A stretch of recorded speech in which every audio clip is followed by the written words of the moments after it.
இயேசு கிறிஸ்துவின் நாமத்தினால் அழைக்கப்பட்ட சகோதர சகோதரிகள் அனைவருக்கும் மாலை வணக்கத்தை தெரிவித்துக் கொண்டு இன்றைக்கான காணொளிக்கு நம்ம போலாங்கோ. இன்றைக்கு நம்ம பார்க்க போகின்ற தலைப்பு என்னன்னு பாத்தீங்கன்னாக்கா, can Christians join ash Wednesday 10 facts. கிறிஸ்தவர்கள் சாம்பல் புதனில் பங்கேற்கலாமா? 10 உண்மைகளை வேதத்தின் அடிப்படையில நம்ம பார்க்கறோங்க. ஏன்னா கிறிஸ்தவத்துல ரொம்ப முக்கியமான ஒரு நிகழ்வா இதை பார்க்கறாங்க. முக்கியமா யாருன்னாக்கா ரோமன் கேத்தலிக்ஸ், நிறைய ப்ராட்டஸ்டன்ட் சபைகளும் இதை செய்யறாங்க. நேத்து இது நடந்துச்சுங்க. என்ன பண்ணுவாங்கன்னு பாத்தீங்கன்னாக்கா, சபைக்கு போயிட்டு ரொம்ப சோகமா அந்த சாம்பலை நெத்தியில வச்சுட்டு வந்துடுறது. ஸோ அன்னில இருந்து ஈஸ்டர் வரைக்கும் என்ன பண்ணுவாங்க, 40 நாள் விரதம் இருப்பாருங்க. ஃபாஸ்டிங்கு, நான்வெஜ் சாப்பிடாம இருக்கிறது, இந்த மாதிரி. ஏன்னா இயேசு கிறிஸ்துவின் அந்த மரணத்தை நினைவு கூறும் விதமாக இதை செய்யறாங்க. இதை செய்யறது ஓகே. ஆனா வேதத்தின் அடிப்படையில இது சரியா அப்படின்றத நம்ம பார்க்க போகின்றோம். இதை பார்க்கறதுனால நம்ம ஒரு சபைக்கு எதிரானாங்க அப்படின்றது இல்லைங்க. வேதத்துல என்ன இருக்குதோ அதை தான் நம்ம செய்யணும் இல்லைங்களா? சோ கரெக்டா அப்படின்றதுதான் இந்த ஒரு காணொலியில வேதத்தின் அடிப்படையில நம்ம பார்க்கலாம். முதலாவது வேதத்துல டைரக்டா கமாண்ட் இல்லைங்க, இதை செய்யணும் அப்படின்ட்டு ஒரு தேவன் கட்டளை இடவே இல்லை. சோ அப்படி இருக்கிற பட்சத்துல நம்ம ஏன் இது பண்ணோம் அப்படின்றது முதலாவது கேள்வி. மத்தேயு 15ஆம் அதிகாரம் 9வது வசனத்துல, மேத்யூ சாப்டர் 15:9ல இயேசு இப்படியாக சொல்றாரு, அவர்கள் என்னை வீணாக வணங்குகிறார்கள், மனுஷரின் கட்டளைகளை உபதேசங்களாக போதிக்கிறார்கள். பாத்தீங்களா, மனுஷரோட கட்டளைய நம்ம ஃபாலோ பண்ணக்கூடாதுன்னு இயேசு கிறிஸ்து சொல்றாருங்க. வேதத்துல தேவன் நமக்கு என்ன சொல்றாரோ அதை நம்ம ஃபாலோ பண்ணா போதும். இதெல்லாம் எப்படிப்பட்ட கல்ச்சர் அப்படின்னாக்கா, மனிதர்களால பிராரம்பிக்கப்பட்ட ஒரு கல்ச்சர். சோ இதை நம்ம ஃபாலோ பண்ணோம் அப்படின்ட்டு அவசியம் இல்லை. ஏன்னா ஒண்ணு, இயேசு கிறிஸ்து நேரடியாக இதை சொல்லியிருக்கணும், பழைய ஏற்பாடுல இந்த மாதிரி ஒரு நிகழ்வு நடந்திருக்கணும், இல்ல தேவன் டைரக்டா நம்மளுக்கு அப்படி தேவன் கட்டளையிட்டு இருக்கணும். அந்த மாதிரி வேதத்துல இல்லவே இல்லை இல்லைங்களா? சோ இப்படி இருக்கிற பட்சத்துல நம்ம ஏன் இதை ஃபாலோ பண்ணோம்? நிறைய பேர் ஏன் இதை ஃபாலோ பண்றாங்க அப்படின்னு பாத்தீங்கன்னாக்கா, அவங்களோட மூதாதையர்கள் பண்றாங்க, ஃபேமிலில பண்றாங்க, அவங்க போற சபையில இதை பண்றாங்க அப்படின்ற காரணம் தான் இருக்குதே தவிர, வேதத்துல இருக்குதா அதை ஆராய்ச்சி பண்ணி பார்க்கலாம் அப்படின்ற எண்ணம் அவங்க கிட்ட இல்ல. அந்த மாதிரி பாதகளா நம்ம இருக்கக்கூடாதுங்க, ஞானிகளா இருக்கணும் இல்லைங்களா? தெளிந்த புத்தி உள்ளவர்களா நம்ம இருக்கணுங்க, சத்தியத்தின்படி வாழ்கிறவர்களா நம்ம இருக்கணும். கொலோசியர் 2ஆம் அதிகாரம் 20ல இருந்து 23 நம்ம பார்க்கும்போது, கொலோசியன்ஸ் சாப்டர் 2 20 to 23ல பவுல் இப்படியாக சொல்றாருங்க, நீங்கள் கிறிஸ்துவோடைய உலகத்தின் அடிப்படை கட்டளைக்கு மறித்திருந்தால் உலகத்தில் வாழ்கிறவர்களாக என் கட்டளைகளுக்கு கீழ்ப்படுகிறீர்கள். இவை மனுஷரின் கட்டளைகளும் உபதேசங்களுமாய் இருக்கின்றன. இவளுக்கு ஞானத்தின் தோற்றம் உண்டு, ஆனால் அவை மாம்சத்தை அடக்குவதற்கு பயனில்லை. பாத்தீங்களா, அவங்க சொல்றது ஞானமா தெரியும், ஆனா அதுல ஒரு பயணமும் இல்லை. ஏன் நீ உலகத்தார் மாதிரி இருக்கிறீங்க, உலகத்தால் சொல்ற கட்டளையின்படி நீங்க ஏன் நடக்கிறீங்க அப்படின்ட்டு கொலோசியர் சபைக்கு கேள்வி கேட்கிறாரு இல்லைங்களா? இந்த ஆஷ் வெனஸ்டே, சாம்பல் புதன் அப்படின்றது எப்போ ஆரம்பிக்கப்பட்டது அப்படின்னு பாத்தீங்கன்னாக்கா, 8ஆம் நூற்றாண்டு காலகட்டத்துலங்க இல்லைங்களா? ஆனா ஏர்லி சர்ச் ரைட்டிங்ஸ்ல, ஆதி சபையில இதுக்கான ரெக்கார்டு ஒரு இடத்துல கூட இல்லைங்க. இது அப்போஸ்தலர் பண்ண மாதிரி ரெக்கார்டு இல்ல, யார் பண்ண மாதிரியும் ரெக்கார்டு இல்லைங்க. கிராஜுவலா என்ன ஆகுதுன்னு பாத்தீங்கன்னாக்கா, இது கேத்தலிக் சபையிலே வருது, அதுக்கப்புறம் ப்ராட்டஸ்டன்ட் சபையும் அப்படியே இதை ஃபாலோ பண்றாங்க. ஆனா ஆக்சுவலா வேதத்தின் அடிப்படையில இது இருக்குதான்னு பாத்தீங்கன்னாக்கா, நிச்சயமாக இல்லவே இல்லைங்க. இதைதான் நம்ம யோசிக்கணும். இயேசு கிறிஸ்து நிறைய தடவை அந்த வேத பாரகர்களை என்ன பண்றாருங்க, கண்டிக்கிறாரு இல்லைங்களா? நீங்க வெளியோற்றமா பாத்தீங்கன்னாக்கா ரொம்ப தெய்வ பக்தி உள்ளவர்களா இருக்கிறீங்க, ஆனா உள்ளுக்குள்ள பாத்தீங்கன்னாக்கா உண்மையா தெய்வ பக்தி இல்ல, உங்க இதயமும் தேவனுக்கு தூரமா இருக்குது அப்படின்னு சொல்றாரு. நம்ம வெளிப்படையா நெத்தியில போயிட்டு அந்த சாமல் பூசின்னு வர்றதுனால தேவன் மேல நம்ம ரொம்ப பக்தி இருக்கிற மாதிரி காட்டுறதுல எந்த ஒரு பிரயோஜனமும் இல்லைங்க. இதயத்தை தேவன் பாக்குறாரு இல்லைங்களா? சோ யோசிக்க வேண்டிய கேள்வி என்னன்னாக்கா, நான் வேதத்தின் அடிப்படையில வாழ்ந்துட்டு இருக்கிறேனா, இல்ல கலாச்சாரத்தின் அடிப்படையில வாழ்ந்துட்டு இருக்கிறேனா? நான் பண்ற விஷயங்கள் ஆவிக்குரிய விஷயங்கள் வேதத்தின் அடிப்படையில இருக்குதா? யோசிக்க வேண்டிய கேள்விங்க. ரொம்ப ரொம்ப முக்கியமான பாயிண்ட்ங்க. ரெண்டாவது விஷயம் என்னன்னு பாத்தீங்கன்னாக்கா, தேவன் ரிப்பீட்டேட்டிவா வேதத்துல என்ன சொல்றாரு, வெளிரங்கமான அந்த அடையாளங்களுக்கு முக்கியத்துவம் தேவன் கொடுக்கலங்க இல்லைங்களா? கையை கிழிச்சுக்கிறது, இல்ல ஏதாவது ஒரு மார்க் போடுறது, ரொம்ப சோகமா இருக்கிற மாதிரி மூஞ்ச காமிக்கிறது, ஏதாவது ஒரு சடங்கு பண்றது, இதுல தேவனுக்கு உடன்பாடு இல்லை. அவர் எதை விரும்புறாரு ஃபர்ஸ்ட் அப்படின்னாக்கா, இதயத்துல வருகின்ற மனம் திரும்புதல் இல்லைங்களா? புதிய ஏற்பாடுல கூட நம்ம என்ன பாக்குறோம், எது விருத்த சேதனம், இதயத்துல பண்றதுதான் மெய்யான விருத்த சேதனம் அப்படின்ட்டு சொல்றாரு இல்லைங்களா? யோவேல் 2ஆம் அதிகாரம் 13ல ஜோயல் சாப்டர் 2:13 உங்கள் உடைகளை அல்ல, உங்கள் இதயங்களை பிளந்து கொள்ளுங்கள். பாத்தீங்களா? ட்ரெஸ்ஸ நீங்க வந்து கிழிச்சிட்டு, நான் வந்து பாவம் பண்ணிட்டேன் அப்படின்னு சொல்லிட்டு நீங்க காட்டுறதுல எந்த ஒரு பிரயோஜனமும் இல்ல. இல்லைங்களா? அதனால வந்து நீங்க மனம் திரும்பிட்டீங்க அப்படின்ட்டு அர்த்தம் இல்ல. நீங்க பண்ண வேண்டியது என்ன? உங்க இதயத்த வந்து பிளந்து கொள்ளுங்கள். அந்த இதயத்த வந்து நீங்க சேஞ்ச் பண்ணுங்க. ஒருத்தரோட இதயத்த மாத்தலன்னு வச்சுங்க, அந்த கேரக்டர் வந்து சேஞ்ச் ஆகாது. வெளிரங்கமா நம்ம வந்து பண்ற விஷயங்கள்ல எந்த ஒரு பிரயோஜனமே கிடையாது. இதயம் வந்து சேஞ்ச் ஆகணும். உங்கள் தேவனாகிய கர்த்தரிடத்தில் திரும்புங்கள் அப்படின்றார். சோ தேவன் எதிர்பார்க்கிறது அதுதாங்க. 1 சாமுவேல் 16:7ல, 1 சாமுவேல் சாப்டர் 16:7ல மனுஷன் வெளிப்புற தோற்றத்தை பார்க்கின்றான். கர்த்தர் எதை பார்க்கிறாருங்க? இதயத்தை தான் பார்க்கிறாரு. இல்லைங்களா? சோ நம்ம வந்து இந்த வெளிரங்கமா பண்ற சடங்காச்சாரங்கள்ல தேவனுக்கு எந்த ஒரு விருப்பமும் கிடையாதுங்க. அதனால தான் மார்ட்டின் லூத்தர் என்ன பண்றாருனாக்கா, காஷன் பண்ணிட்டே இருக்கிறாரு. அவரு ஜனங்களுக்கு இந்த மாதிரி ரிச்சுவல்ஸ் பண்றதுல எந்த ஒரு பிரயோஜனமும் இல்ல. ஜென்யூனா வந்து நம்ம மனதளவுல தேவனுக்கு என்ன பண்ணோங்க, மன திரும்பல வந்து காட்டணும். இல்லைங்களா? இந்த ஹேஷ எடுத்துட்டு சாம்பிள் எடுத்துட்டு மார்க் பண்றதெல்லாம் எந்த ஒரு பிரயோஜனமும் இல்ல. இத வந்து ரொம்ப ரொம்ப ஸ்ட்ரிக்ட்டா வந்து அவங்க ஃபாலோ பண்ணிட்டு இருந்தாங்க. இதுக்கு எதிரா வந்து மார்ட்டின் லூத்தர் வந்து போதிக்கிறாருங்க அந்த காலகட்டத்துல. ஜனங்க நெறைய பேர் வந்து மனம் திரும்புறாங்க. ஓ! இதுதான் கரெக்ட் அப்படின்ட்டு. சோ இத வந்து நம்ப நல்லா யோசிச்சு பார்க்கணுங்க சகோதர, சகோதரி. மத்தேயு 23ஆம் அதிகாரத்துல இயேசு கிறிஸ்து பரிசேயர்கள பத்தி சொல்றாரு. அவங்க என்ன சொல்றாங்கன்னாக்கா, எல்லாருக்கும் தெரியிற மாரி ரொம்ப லென்த்தியா ஜெபம் பண்றது. அவங்க ட்ரெஸ்ஸுங்க எப்படி லென்த்தியா இருக்குதுங்க. மத்தவங்களோட அவங்க ட்ரெஸ் வந்து ரொம்ப டிஃப்ரெண்டா தெரியும். இல்லைங்களா? இது முக்கியம் இல்ல. அவங்க வந்து ரொம்ப சின்சியாரிட்டி எங்க மனசுல இருக்கணும். அவங்க கிட்ட வந்து சின்சியாரிட்டி இல்லங்க. ஜனங்க மத்தியில சும்மா நாங்க வந்து பரிசுத்தமா இருக்கிறோம், காட்டுறோம் அப்படின்றதுனால அத பண்றாங்க. ஆனா தேவன் எத பார்க்கிறாருனாங்க, உள்ளத்துல வந்து பரிசுத்தம். இதுதான் வந்து தேவன் இத திருப்பி திருப்பி இயேசு கிறிஸ்து எச்சரிக்கிறாருங்க. யோசிக்க வேண்டிய கேள்விகள் என்னன்னாக்கா, என்னோட மன திரும்புதல் எப்படி இருக்குது? சும்மா ஜனங்க பார்க்கணுன்றதுக்காக ஒரு பிரிட்டன்ஸா நான் வந்து காட்டிட்டு இருக்கிறேனா? இல்ல மனதளவுல உண்மையாக மன திரும்புதல் என்கிட்ட வந்திருக்குதா? இல்லைங்களா? நான் வந்து சும்மா இந்த மாதிரி சிம்பிள்ஸ் மேல ரிலை பண்றேனா? இல்ல என்னோட இதயம் மாறணுன்றதுக்காக நான் வந்து ரொம்ப போராடுறேனா? இது ரொம்ப ரொம்ப முக்கியமான ஜஸ்ட் பிகாஸ் வந்து சாம்பல் பூசிக்கிறதுனாலயோ, இல்ல ஃபாஸ்டிங் இருப்பதனாலயோ நான் வந்து தெய்வ பக்தியா இருக்கிறேன் அப்படின்ற அர்த்தம் கிடையாதுங்க. நான் மனம் திரும்பிட்டேன் அப்படின்ற அர்த்தம் கிடையாது. தேவன் எதை பார்க்கிறாருங்க? உள்ளத்த பார்க்கிறாருங்க. அதனால தான் இயேசு கிறிஸ்து ரிப்பீட்டேட்டிவா எச்சரிப்பு குடுத்துட்டே இருக்கிறாரு. இன்னொரு இடத்துல என்ன சொல்றாருனாக்கா, அந்நாட்களில் இயேசு கிறிஸ்து 2ஆம் வரும்போது நெறைய பேர் வந்து உங்க நாமத்தினால நாங்க இத பண்ணோம், அத பண்ணோம், பேய்கள ஓட்டணும், அற்புத அடையாளம் செஞ்சோம் அப்படின்ட்டு சொல்லுவாங்க. அப்ப இயேசு கிறிஸ்து அவங்களுக்கு என்ன ரிப்ளை பண்றாருனாக்கா, நீங்க யாருன்ட்டு எனக்கு தெரியாது. அக்கிரமக்காரர்களே என்னை விட்டு அகன்று போங்கள் அப்படின்ட்டு சொல்றாரு. ஏன்னாக்கா, அவங்க செய்தது வந்து தேவனோட சித்தத்துக்கு மாறாக இருந்தது. தேவனோட சித்தத்துல என்ன இருக்குதோ வேதத்தின் அடிப்படையில அதை செஞ்சாதான் தேவனுக்கு பிடிக்குங்க. அதை விட்டுட்டு நம்ம என்ன பண்ணாலும் அது பிரயோஜனம் இல்லைங்க. வீணான காரியங்கள் தான். 3வது விஷயம் என்னன்னாக்கா, இயேசு கிறிஸ்து நிறைய இடத்துல வார்ன் பண்றாருங்க. இந்த வெளிப்படையான ஆன்மீக அந்த ஒரு காட்டுக்கு இல்லைங்களா, சும்மா ஒரு டிஸ்பிளே காட்டுறாங்க தெய்வ பக்தியா இருக்கிறோம் அப்படின்னு.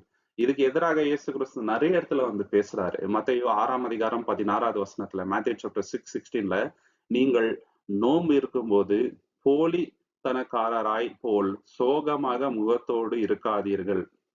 மனிதருக்கு காண்பிக்கும்படி பாத்தீங்களா, மனிதருக்கு காண்பிக்கும்படி ஃபாஸ்டிங் இருக்கும்போது சோகமான முகத்தை வச்சுக்காதீங்க. ரொம்ப ரொம்ப என்னங்க பயபக்தியா இருக்கிறன்ற மாதிரி காமிச்சுக்காதீங்க. அது முக்கியம் இல்ல.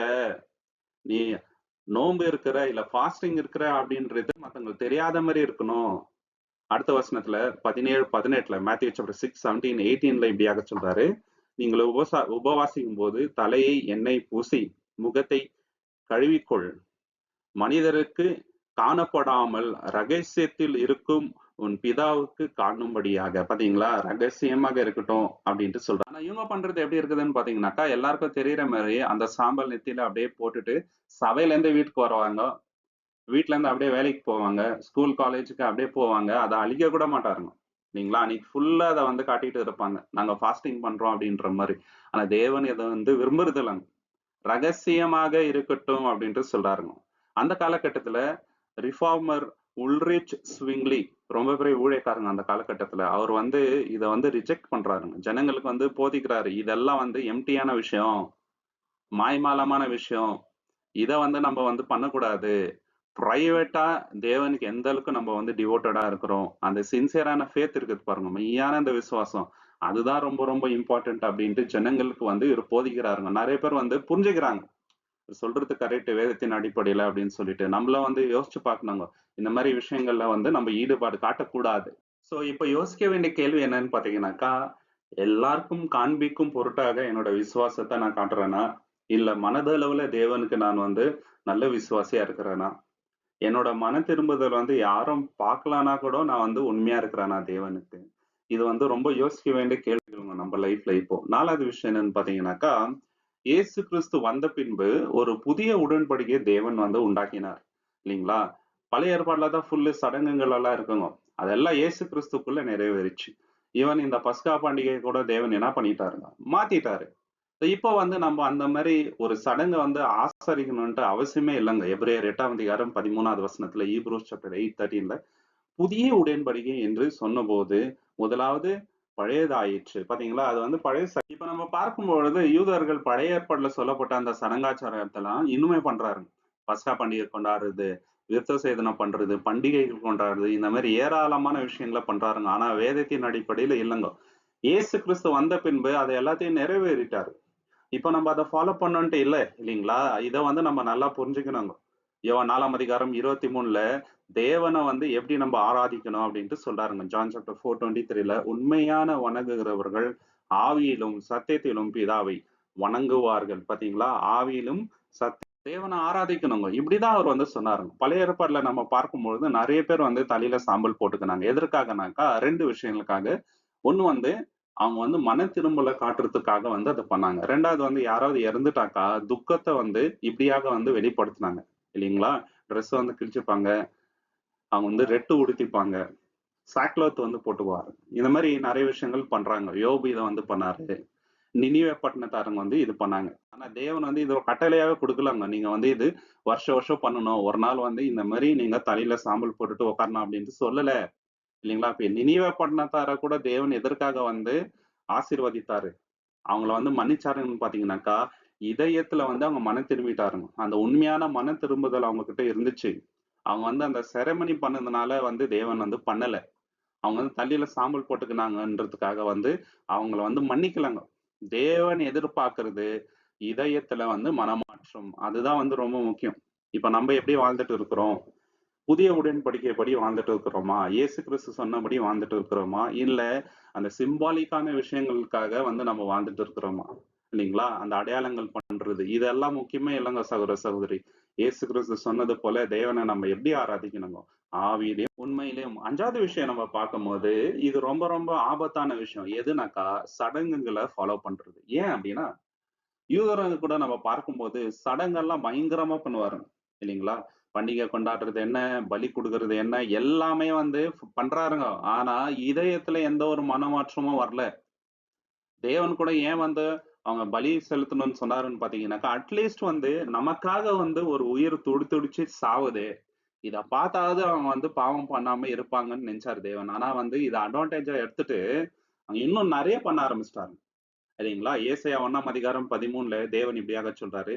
வெறும் காணிக்கைகளை இனி கொண்டு வராதீர்கள். அதை நான் சகிக்க முடியாது. பாத்தீங்களா? வெறும் காணிக்கை எடுத்துன்னு வர்றதுனால என்ன பிரயோஜனம்? உங்க மனசு மாறலையே. சடங்கு பண்றதுல என்ன பிரயோஜனம் அப்படின்றாரு. கலாத்தியர் 5ஆம் அதிகாரம் 1வது வசனத்துல கலேஷியன்ஸ் சாப்டர் 5:1ல கிறிஸ்து நம்மை விடுதலை ஆக்கிய சுதந்திரத்தில் நினைத்திருங்கள். நமக்கு ஒரு சுதந்திரம் கிடைச்சிருக்குதுங்க. எதுல இருந்து? பழைய ஏற்பாடுல சொல்லப்பட்ட அந்த சடங்குகள்ல இருந்துங்க. இன்னைக்கு வந்து நம்ம விருத்த சேதனம் பண்ணணும்ட்டு அவசியம் இல்லைங்க. தேவன் நமக்கு ஒரு சுதந்திரம் கொடுத்திருக்கிறார் இயேசு கிறிஸ்து மூலியமாக. திருப்பி அந்த சடங்கு பண்றதுனால நம்ம அடிமை ஆயிடுவோம். இல்லைங்களா? அதனால தான் மார்ட்டின் லூத்தரோ நிறைய ரிஃபார்மர்ஸ் வந்து இதுக்கு எதிரா வந்து பேசுனாங்க அந்த காலகட்டத்துல ஜனங்க மத்தியில. இவங்க என்ன நினைச்சிட்டாங்கனாக்கா தேவனுடைய அந்த மன்னிப்ப இதை செய்யறது மூலியமா வாங்கிடலாம் அப்படின்னு சொல்லிட்டு அந்த மாதிரி கிடையாதுங்க. இயேசு கிறிஸ்து மூலியமா தான் நமக்கு பாவ மன்னிப்பு. அவர் மூலியமா தான் விசுவாசத்தின் மூலியமா தான் நம்மளுக்கு வந்து பாவ மன்னிப்பு. நம்மளுடைய மன திரும்பம் வந்து ஜெனுவனா இருக்கணும். இந்த மாதிரி சடங்கு பண்றதுல வராது அப்படின்றது. இல்லைங்களா? ஏசாயா 29:13ல இந்த ஜனங்க எப்படி என்கிட்ட வராங்க? சும்மா வராங்க. வாய் வார்த்தையா நான் வந்து புகழ்றாங்களே தவிர அவங்க இதயம் வந்து என்னை விட்டு தூரமா இருக்குது. தேவன் எதை விரும்புறாருங்க? சின்சியரான அந்த தேவ பக்தி, கீழ்ப்படிதல். இந்த எம்டி ரிச்சுவல்ஸ்ல தேவனுக்கு எந்த ஒரு விருப்பமும் கிடையாதுங்க சகோதர சகோதரி. இதயத்தை தான் ஃபர்ஸ்ட் பாக்குறாரு. ரிப்பீட்டேட்டிவா அதான் சொல்றாருங்க. கீழ்ப்படிதல். நம்ம காணிக்கை வச்சா கூட எந்த மனசுல நம்ம வைக்கிறோம் அப்படின்றத தேவன் பாப்பாருங்க. நம்ம நல்லதே பண்ணலாங்க. ஒரு 100 பேரை கூப்பிட்டு நம்ம வந்து சாப்பாடு போடலாம். ஆனா எந்த எண்ணத்துல பண்றோம்னு தான் தேவன் பாப்பாரு. நல்ல எண்ணத்துல பண்றோமா, இல்ல ஜனங்க வந்து நம்மள மெச்சிக்கணும் அப்படின்றதுக்காக பண்றோமா, இதுதான் வந்து தேவன் வந்து நம்ம கிட்ட இது பண்றாருங்க. இஸ்ரேல் ஜனம் இதுலலாம் ரொம்ப இதுங்க, இந்த ரிச்சுவல்ஸ் ஃபாலோ பண்றது, சடங்கு பண்றது. ஆனா தேவனுக்கு உண்மையா இருந்தாங்கன்னு பாத்தீங்கன்னாக்கா இல்லைங்க. அதனாலதான் தேவன் என்ன பண்றாருங்க, நிறைய இடத்துல அவங்கள வார்னிங் கொடுக்குறாருங்க. இன்னைக்கு யோசிக்க வேண்டிய கேள்வி என்னன்னாக்கா, நான் வந்து இந்த ரிச்சுவல்ஸ்ல மூழ்கி இருக்கிறேனா, இந்த ரிச்சுவல் பண்றதுனால, சடங்கு பண்றதுனால நான் ரொம்ப நீதிமான்னு நினைச்சிட்டு இருக்கிறேனா, என்னோட விசுவாசம் வந்து ஜஸ்ட் ஒரு ரூட்டீன் மாதிரி இருக்குதா, இல்ல ஏசு கிறிஸ்துக்குள்ள வந்து ரூட்டடா வேரூன்றி இருக்குதா என்னோட விசுவாசம்? அதுதான் யோசிக்க வேண்டிய கேள்விங்க. 6வது விஷயம் என்னன்னு பாத்தீங்கன்னாக்கா, பைபிள்ல நம்ம பார்க்கும்போது ஆதி சபையில எந்த ஒரு அப்போஸ்டல்ஸும் இதை வந்து ஃபாலோ பண்ணல. எதனாக்கா ஆஷ் வெனஸ்டே, லென்த் நாட்களை ஃபாலோ பண்றது, இதை அவங்க பண்ணாங்க அப்படின்றதுக்கான ஒரு ரெக்கார்டுமே இல்லைங்க. எந்த ஒரு ஹிஸ்டாரியனும் எழுதல, பைபிள்லயும் நமக்கு வந்து ரெக்கார்டு இல்லை ஆதாரபூர்வமா. அப்படி இருக்கும் பொழுது நம்ம ஏன் இதை ஃபாலோ பண்ணணும் அப்படின்றதுதான் ரொம்ப முக்கியமான கேள்வி. அப்படி அவங்க ஃபாலோ பண்ணி இருந்தாக்கா நிச்சயமாக இதை வந்து எழுதியிருப்பாங்க. எருசலேம் கவுன்சில் அப்படின்ட்டு ஒண்ணு நடக்குதுங்க. அது எதற்காகனாக்கா, நிறைய புறஜாதிகள் வந்து இயேசு கிறிஸ்துவை ஏற்றுக்கொள்றாருங்க அந்த காலகட்டத்துல. அப்போ இந்த புறஜாதிகள் எதெல்லாம் ஃபாலோ பண்ணணும், எதை வந்து பண்ணக்கூடாது அப்படின்ட்டு ஒரு முடிவெடுக்கிறாங்க. அப்ப கூட நம்ம பார்க்கும் பொழுது இந்த லென்த் நாட்களை ஃபாலோ பண்ணணும் இல்லைங்களா. ஆஷ் வெனஸ்டே அவங்க வந்து ஆசரித்தது, அதற்கான ரெக்கார்டே இல்லைங்க சகோதர சகோதரி. இது வந்து ரொம்ப ரொம்ப யோசிக்கிற விதத்துல இருக்குது. அப்ப என்னதான் அவங்க பண்ணாங்க அப்படின்றத அப்போஸ்தலர் 2ஆம் அதிகாரம் 42ல நம்ம பார்க்கலாங்க. ஆக்ட்ஸ் சாப்டர் 2:42ல அவர்கள் அப்போஸ்தலரின் உபதேசத்திலும் பாத்தீங்களா, அப்போஸ்தலரோட உபதேசம் ஒண்ணு, 2வது வந்து உடன்பிறப்பிலும், அதாவது சகோதர ஐக்கியத்திலும், அப்பத்தை உடைப்பதிலும், அப்பத்தை பிக்கிறது அது, அப்புறம் ஜெபங்களிலும் நிலைத்திருந்தார்கள். இதுதான் வந்து அவங்க பண்ணதுங்க. இது மீறி வந்து வேற ஏதோ அவங்க சடங்கு ஃபாலோ பண்றதோ அவங்க வந்து பண்ணல. 1 கொரிந்தியர் 11ஆம் அதிகாரம் 2வது வசனத்துல, ஃபர்ஸ்ட் கொரிந்தியன் சாப்டர் 11:2, நான் உங்களை புகழுகிறேன், எல்லாவற்றிலும் என்னை நினைத்து நான் உங்களுக்கு ஒப்படைத்த விதிகளை பேணுங்கள். பாத்தீங்களா சொல்றாருனாக்கா, நான் உங்களுக்கு சில ஆர்டினன்சஸ் கொடுத்தேன், கட்டளைகளை வந்து கொடுத்துருக்கிறேன், அதை நீங்க வந்து ஃபாலோ பண்ணுங்க போதும்ன்ட்டு அப்போஸ்தலர் பவுல் வந்து சபைகளுக்கு எழுதுறாருங்க. இந்த மாதிரி சடங்குகளை பத்தி அவர் எழுதவே இல்லை. ஆதி சபையில என்னென்ன பண்ணாங்க அப்படின்னு பாத்தீங்கன்னாக்கா, நிறைய பேருக்கு வந்து ஞானஸ்தானத்தை வந்து கொடுத்தாருங்க. அது ரொம்ப ரொம்ப முக்கியமான விஷயம். இயேசு கிறிஸ்து சொன்னதை வந்து அவங்க ஃபாலோ பண்ணாங்க இல்லைங்களா. அப்புறம் வந்து அப்பம் பிக்குதலை வந்து பண்ணாருங்க. ராபோஜனம், ஜெபம், அப்புறம் டீச்சிங், இதெல்லாம் ரொம்ப முக்கியமான விஷயங்க. ஒரு அப்போஸ்டலிக் ரைட்டிங்ல கூட இல்லைங்களா ஆஷ் வெனஸ்டே பத்தி இல்லவே இல்லை. இது வந்து லேட்டரா வந்து வந்தது. ஆல்ரெடி நம்ம பார்த்தோம் இல்லைங்களா, இது வந்து புறஜாதிகள்ட்ட இருந்து வந்த ஒரு சடங்கு ஆச்சாரியம். இது வந்து சபைகள்ல வந்து ஆதி சபையில இல்லவே இல்லைங்க. ஆதி சபை தான் நமக்கு வந்து ஃபவுண்டேஷன். அங்கவே அவங்க பண்ணலனாக்கா அப்ப நம்ம எப்படி பண்ண முடியும் இல்லைங்களா. எந்த ஒரு அப்போஸ்டல்ஸும் இந்த வந்து இது பண்ணல. நம்ம ரொம்ப ரொம்ப எச்சரிக்கையா இருக்கணும். ஆனுவல் ஃபீஸ்ட் அவங்க கொண்டாடினாங்க அப்படின்ற அந்த ஒரு இதே இல்லைங்க இல்லைங்களா. அவங்க வந்து கமாண்டும் கொடுக்கல, எந்த சபைக்கும் வந்து எழுதவே இல்லை. அப்படி இருக்கும்போது நம்ம ஏன் இதை ஃபாலோ பண்ணணும் இல்லைங்களா. சோ நம்ம யோசிக்க வேண்டிய கேள்விகள் என்னன்னாக்கா, நம்ம பண்ற இந்த பிராக்டிசஸ் எதுல ரூட்டடா இருக்குது. ஏன்னா அப்போஸ்டல்ஸ்ட இருந்த அந்த விசுவாசம் தான் நமக்குள்ள வரணும். ஒரு சபை எப்படி இருக்கணும் அப்படின்றதுக்கு அவங்க தான் வந்து ஆதாரம் இல்லைங்களா. அவங்க தான் வந்து ரோல் மாடல். நம்ம அதை தான் ஃபாலோ பண்ணணும். அது மட்டும் இல்லாம நம்ம செய்கின்ற இந்த சடங்குகள் வந்து வேதத்தில் இருக்குதா, இதுவும் வந்து யோசிக்க வேண்டிய கேள்விகள் சகோதர சகோதரி. 7வது விஷயம் என்னன்னு பாத்தீங்கன்னாக்கா, இயேசு கிறிஸ்துக்குள்ள நமக்கு ஒரு விடுதலை உண்டு. எதுல இருந்து விடுதலை அப்படின்னு பாத்தீங்கன்னாக்கா, கலாத்தியர் 4ஆம் அதிகாரம் 10:11, கலேஷியன்ஸ் சாப்டர் 4:10 and 11, நீங்கள் நாட்களையும் மாதங்களையும் காலங்களையும் ஆண்டுகளையும் காக்கிறீர்கள், உங்களுக்காக உழைத்தது வீணாகி விட்டதோ என்று பயப்படுகிறேன். பாத்தீங்களா, நான் இவ்வளவு சத்தியம் உங்களுக்கு போதிச்ச பிறகும் அப்போஸ்தலர் பவுல் வந்து கலத்தியர் சபைக்கு எவ்வளவு சத்தியத்தை வந்து எடுத்து சொல்றாரு. அவர் போதித்து கொஞ்ச நாள் விட்டு வரும்போது திருப்பி வந்து பழைய மாதிரி ஆயிடுறாரு. நாள் பாக்குறது இல்லைங்களா, காலத்தை பாக்குறது, சடங்கு பண்றது, இந்த மாதிரி தவறான வழியில போறாருங்க. அப்போ அவர் வந்து பயப்படுறாரு, நான் பண்ணதெல்லாம் வீணா போச்சோ அப்படின்ட்டு. அந்த மாதிரி தான் இப்ப ஆயிட்டுக்குதுங்க இல்லைங்களா. வேதத்துல இல்லாத அந்த விஷயத்த வந்து பண்றாருங்க இன்னைக்கு சபைகள்ல. அது ரொம்ப ரொம்ப தவறு. இந்த மாதிரி எப்படி இருக்கக்கூடாது அப்படின்றது. அதனாலதான் ரிஃபார்மர்ஸ் வந்து இதுக்கு எதிராக நிறைய விஷயத்த வந்து போதிச்சாங்க இல்லைங்களா. ஒரு கேலண்டரையே மெயின்டைன் பண்ணாருங்க அந்த காலகட்டத்துல. எந்தெந்த நாள் என்னென்ன சடங்கு வந்து பண்ணணும், இதெல்லாம் வந்து ஹோலி டேஸ் அப்படின்ட்டு இல்லைங்களா. வருஷம் ஃபுல்லா வரணும். இதுக்கு எதிரா வந்து அவங்க ரிஃபார்மர்ஸ் என்ன பண்றாருங்க, போதிக்கிறாருங்க, ஆர்கியூ பண்றாருங்க. இந்த மாதிரி எல்லாம் பண்ணக்கூடாது. இது வேதத்துக்கு புறம்பான விஷயம். இயேசு கிறிஸ்துக்குள்ள நமக்கு ஒரு ஃப்ரீடம் வந்திருக்குது. திருப்பி நம்ம வந்து இதுக்குள்ள போகக்கூடாது அப்படின்னு சொல்லிட்டு. இல்லையா? சோ இப்போ நம்ம எதுக்கு வந்து முக்கியத்துவம் கொடுக்கிறோம்? வேதத்துக்கா? இல்ல சடங்காச்சாரங்களுக்கா? நம்மளுடைய மனசாட்சி வந்து இயேசு கிறிஸ்துக்குள்ள ஒரு ஃப்ரீயா இருக்குதா? இல்ல தேவையில்லாத விஷயங்களை நினைச்சு மனசை போட்டு கொடுப்பிட்டு இருக்கிறோமா? யோசிச்சு பார்க்கணும். 8வது விஷயம் என்னன்னு பாத்தீங்கன்னாக்கா, ரட்சிப்பு என்பது இந்த சடங்கு ஆச்சாரங்களை பண்ணது மூலியமா வரவே வராதுங்க. இல்லைங்களா? ரட்சிப்பு வந்து இயேசு கிறிஸ்துவின் மேல விசுவாசத்தினால நமக்கு வர அந்த கிஃப்ட், தேவன் கொடுக்கிற கிஃப்ட்டுங்க, ஒரு ஈவு. இத வந்து நம்ம சடங்கு பண்ணி பெற முடியாதுங்க. இல்லைங்களா? எபேசியர் 2ஆம் அதிகாரம் 8-9, எபேசியன் சாப்டர் 2, 8 and 9ல நீங்கள் கிருபையினாலே விசுவாசத்தின் மூலம் ரட்சிக்கப்பட்டீர்கள். பாத்தீங்களா? கிருபை, தேவ கிருபங்க.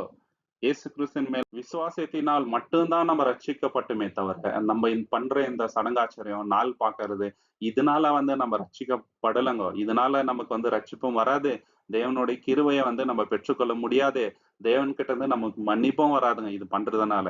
இல்லைங்களா? இது ரொம்ப முட்டாள்தனமான காரியங்க. தீத்து 3ஆம் அதிகாரம் 5வது வசனத்துல, டைட்டஸ் சாப்டர் 3:5ல, நாம் செய்த நீதி கிரியையினால் அல்ல, அவர் இரக்கத்தின்படி நம்மை ரட்சித்தார். பாத்தீங்களா? நம்ம செய்கின்ற இந்த காரியத்தினால வந்து தேவன் நம்மளை ரட்சிக்கலாங்க. அவருடைய கிருபையினால வந்து நம்மளை ரட்சித்திருக்கிறாருங்க சகோதர சகோதரி. மார்ட்டின் லூத்தர் என்ன பண்றாருனாக்கா, வேதத்தை நல்லா ஆராய்ச்சி பண்ணி பார்த்து ஒரு முடிவுக்கு வராருங்க.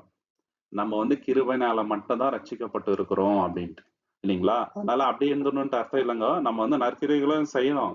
ஆனா அதை செய்யறதுனால தேவனுடைய கிருபையை நம்ம வந்து பெற்றுக்கொள்ள முடியாதுங்க. இயேசு கிறிஸ்துவின் மூலியமா வந்த விசுவாசத்தினால மட்டும் தான் நமக்கு அந்த ரட்சிப்பு. அவர் மூலியமா தான் நமக்கு பாவமன்னிப்பு. இல்லைங்களா? இதுக்கு ஒரு உதாரணம் சொல்லணும்னாக்கா, சிலுவையில இயேசு பக்கத்துல ஒரு கள்ளன் இருக்கிறாருங்க. அவர் மனம் திரும்புறாருங்க. அவருக்கு என்ன கிடைக்குதுங்க? ஒரு ரட்சிப்பு கிடைக்குதுங்க. கிருபையில இயேசு கிறிஸ்துவின் மேல அவருக்கு ஒரு விசுவாசம் வந்துச்சு. அதனால இயேசு என்ன சொல்றாருங்க, நீயும் பரதேசியில் இருப்பாய் அப்படின்ட்டாருங்க. என்ன மாதிரி ஒரு டர்னிங் பாயிண்ட்ங்க அவரோட லைஃப்ல. அவர் எந்த ஒரு சடங்கும் ஃபாலோ பண்ணலங்க. சரிங்களா? அவர் நாள் பார்க்கல, எதுவுமே பண்ணலங்க. மனம் திரும்பி இயேசுவின் மேல வைத்த விசுவாசத்தினால அவருக்கு வந்த கிஃப்ட் பாத்தீங்களா? சரிங்களா? இன்னைக்கு வந்து இயேசு கிறிஸ்துவின் மேலதான் நமக்கு வந்து நம்பிக்கை இருக்கணும். நம்ம பாவங்கள் மன்னிக்கப்படணும்னாக்கா இயேசு கிறிஸ்துவின் மூலியமாக தான். வேற எந்த ரீதியிலும் நம்மளோட பாவங்கள் மன்னிக்கப்படாது. இதுல நம்ம வந்து எந்த அளவுக்கு உறுதியா இருக்கணும்ன்றது முதலாவது கேள்வி. நம்ம லைஃப்ல ஏதாவது ரிச்சுவல்ஸ் பண்ணிட்டு இருக்கிறோமா? அந்த ரிச்சுவல்ஸ் பண்றதுனால தேவனுடைய கிருபையை பெற்றுக்கொள்ள முடியும் அப்படின்ற நம்பிக்கை நம்ம வச்சுட்டு இருந்தோம்னு வச்சுங்களேன், அது ரொம்ப முட்டாள்தனம். யோசிச்சு பார்க்க இன்னைக்கு நம்ம லைஃப்ல 9வது விஷயம் என்னன்னு பாத்தீங்கன்னாக்கா, இயேசு கிறிஸ்து ஒரு டேஞ்சரான விஷயத்த பத்தி சொல்றாரு. அது என்னன்னு பாத்தீங்கன்னாக்கா, பார்க்கறதுக்கு தெய்வ பக்தி உள்ளவர்கள் போல் இருப்பார்கள். அவங்களோட இதயமும் தேவனுக்கு தூரமா இருக்கும். இதயத்துல வந்து அவங்க கன்வெர்ட் ஆகல அப்படின்ற மாதிரி. இதுல ரொம்ப ரொம்ப எச்சரிப்பா இருக்கணும்ன்ட்டு. இல்லைங்களா? வெளிரங்கமா நம்ம தெய்வ பக்தியா இருக்கிற மாதிரி காட்டுறதுல எந்த ஒரு பிரயோஜனமும் இல்லைங்க. உதாரணத்துக்கு சொல்லணும்னாக்கா, இந்தியால எத்தனையோ பேர் வந்து இந்துஸ்ல இருந்து கிறிஸ்டியனா கன்வெர்ட் ஆவாங்க. இல்லைங்களா? ஆனாலும் என்ன பண்ணுவாங்கன்னு பாத்தீங்கன்னாக்கா, அந்த சடங்காச்சரியம் ஃபாலோ பண்றது, நாள் பாக்குறது, அந்த குறி பாக்குறது, இல்லைங்களா? ஜாதி பாக்குறது ரொம்ப கொடூரமான விஷயங்க. எல்லாரையும் நான் சொல்லங்க. சில பேர் அந்த மாதிரி இருக்கிறாங்க இன்னுமே. ரொம்ப நேரோ மைண்டடா. இது வந்து மாய்மாலம். இதுக்கு விரோதமா தான் இயேசு கிறிஸ்து போதிக்கிறாருங்க. அந்த காலகட்டத்துல நீங்க பாத்தீங்கன்னாக்கா, வேதப்பாரர்கள், பரிசேயர் சதேசர் அந்த மாதிரி இருந்தாருங்க. இன்னைக்கு நிறைய பேர் அந்த மாதிரி இருக்கிறாருங்க கிறிஸ்டானிட்டில. சோ அதுக்கு விரோதமா தான் இயேசு கிறிஸ்து சொல்றாரு. நம்ம அந்த மாதிரி இருக்கக்கூடாதுங்க. 2 தீமோத்தேயு 3ஆம் அதிகாரம் 5வது வசனம், 2 தீமோத்தேயு சாப்டர் 3:5ல, தேவ பக்தியின் வடிவமாய் இருக்கிறது, ஆனால் அதன் வல்லமையை மறிக்கிறார்கள். பாத்தீங்களா? பாக்குறதுக்கு தேவபக்தி உள்ளவர்கள் போல் இருக்கிறாங்க. ஆனா உள்ளுக்குள்ள அப்படி இல்லைங்க. அதனால தான் ஏசாயா தீர்க்கதரிசி என்ன சொல்றாருங்க, ஏசாயா 29:13, ஐசையா சாப்டர் 23:13ல இயேசு கிறிஸ்து இதை கோட் பண்ணியே சொல்றாருங்க. இந்த ஜனங்கள் வாயினால் என்னை அணுகுகிறார்கள், அவர்களின் இதயம் என்னிடத்தில் இருந்து தூரமா இருக்கிறது. இதயம் ரொம்ப தூரம் இருக்குதுங்க. இல்லைங்களா? இந்த சடங்கு பண்றது, பாட்டு பாடுறது, இந்த ஆஷ வந்து நெத்தியில போடுறது, இதெல்லாம் ஓகே. ஆனா தேவன் விரும்புகின்ற காரியத்தை அவங்க பண்றாங்கன்னான்னு பாத்தீங்கன்னாக்கா இல்லைங்க. சிலை கும்பிடுறது, தேவனுக்கு பிடிக்காத அருவருப்பான காரியம் அதை வந்து பண்றாங்க. இல்லைங்களா? நாள் பாக்குறது, இதெல்லாம் வந்து இருக்குதுங்க. இந்துஸ் என்னென்ன பண்றாங்களோ அதெல்லாம் இவங்க வந்து கிறிஸ்டானிட்டின்ற பேர்ல பண்றாங்களே தவிர ரெண்டுத்துக்கும் எந்த ஒரு வித்தியாசமும் இல்லைங்க. என்னோட கிறிஸ்தவம் எப்படி இருக்குது? வெளிரங்கமா இருக்குதா? இல்ல உள்புறத்துல இருக்குதா? இன்டர்னல் சேஞ்ச் ரொம்ப இம்பார்ட்டன்ட். எக்ஸ்டர்னல்ன்றது secondary. Internal change very very important. இல்லைங்களா? என்னோட லைஃப் வந்து இந்த சர்ச்ல பண்ற செரமனிஸோட அப்பாற்பட்டதா இருக்குதா? உள்ள வந்து நான் சேஞ்ச் ஆயிருக்கிறேனா? இது ரொம்ப ரொம்ப இம்பார்ட்டன்டான கேள்வி. கடைசியாக நம்மளுடைய அந்த மன திரும்புதல் வந்து டெய்லி இருக்கணும். ஏன்னா, நம்ம நெறைய தடவ கீழ விழுவோங்க. யாருமே வந்து நான் வந்து பாவமே செய்யல இன்னைக்குன்னு சொல்ல முடியாதுங்க. ஏதாவது ஒரு விதத்துல தேவனுக்கு விரோதமா நம்ம வந்து தப்பு பண்ணிருவோம். அதனால நம்ம டெய்லி மனம் திரும்ப வேண்டியது அவசியமா இருக்குதுங்க. அதுக்குன்ட்டு ஒரு நாள் வச்சுட்டு, நெத்தியில சாம்பல் போட்டுட்டு, நான் வந்து மனம் திரும்பி இருக்கிறேன். நான் வந்து விரதம் இருக்கிறேன் அப்படின்னு சொல்லிட்டு, வாடலா, தேவ பக்தியா இருக்கிற மாரி காட்டுறதுல எந்த ஒரு பிரயோஜனம் இல்லங்க. நம்ம வந்து டெய்லி மனம் திரும்பணுங்க. இது வந்து சீசனல் கிடையாதுங்க. இட்ஸ் அ டெய்லி ப்ராசஸ் நம்ம லைஃப்ல. நம்ம தினசரி நாங்க இயேசு கிறிஸ்து போல கொஞ்சம் கொஞ்சமா மாறிட்டே வரும்போது, நெறைய மிஸ்டேக்ஸ் வந்து நம்ம பண்ணுவோம். நிச்சயமாக. இல்லைங்களா? லூக் 9ஆம் அதிகாரம் 29ல லூக் 9:29 லூக் சாப்டர் 9:23 எவனாவது என்னை பின்பற்ற விரும்பினால் தன்னை மறுத்து தினந்தோறும் தன் சிலுவை எடுத்துக்கொண்டு என்னை பின்பற்ற வரட்டும். பாத்தீங்களா? தினந்தோறும் சிலுவை எடுத்துட்டு வான்றாரு. ஒரு நாள் கிடையாது. Daily it's a daily process. Repentance அப்படின்றது டெய்லி ப்ராசஸ்ங்க. நம்ம டெய்லி போய் தேவனிடத்துல ஜெபம் பண்றோம் இல்லைங்களா? என்னோட பாவத்தை மன்னிங்க தேவனே அப்படின்ட்டு. So it's not seasonal. 1 John chapter 1:9ல நாம் நம்முடைய பாவங்களை அறிக்கையிட்டால் அவர் விசுவாசியும் நீதிமானும் இருப்பதால் நம்மை மன்னிப்பார். நம்மள மன்னிக்கிறாருங்க. நம்மளுக்காக இயேசு கிறிஸ்து வேண்டுதல் செய்கிறாருங்க சகோதர சகோதரி. இது தினசரி நடக்கின்ற விஷயம். இல்லைங்களா? இது வந்து ஒரு சீசன்ல நடக்கிற விஷயம் இல்லங்க. வெறும் லென்த் சீசன்ல ஒண்டி நம்ம வந்து இப்படி இருந்தா எந்த ஒரு பிரயோஜனமும் இல்லங்க. டெய்லி வந்து நம்ம வந்து மனம் திரும்பணுங்க. டெய்லி நம்ம வந்து ஹம்பிள் ஆகணும். டெய்லி தேவனிடத்துல நம்ம வந்து போகணுங்க. It's not a limited period இல்லைங்களா? லைஃப் லாங் ப்ராசஸ் அது. தாவீது கூட நீங்க பாத்தீங்கன்னாக்கா, இம்மீடியட்டா தேவனிடத்துல போயிட்டு என்னங்க மனம் திரும்புறாரு பாவம் செஞ்சுட்ட பிறகு. இது சங்கீதம் 59ல நம்ம பார்க்கிறோம். அவரோட பிரேயர் ரொம்ப டீப்பா பர்சனலா இருந்துச்சுங்க. மனம் திரும்புதல் வந்து இந்த மாரி உண்மையா இருக்கணுங்க சகோதர சகோதரி இல்லைங்களா? இம்மீடியட்டா நம்ம வந்து ரியாக்ட் பண்ணோம். இது வந்து ஒரு சடங்கு மாரி நம்ம பண்ண வேண்டிய அவசியம் இல்லங்க. எப்போ பாவம் செய்றோமோ இம்மீடியட்டா தேவனிடத்துல போயிட்டு பாவ மன்னிப்பு கேட்கணும். இல்லைங்களா?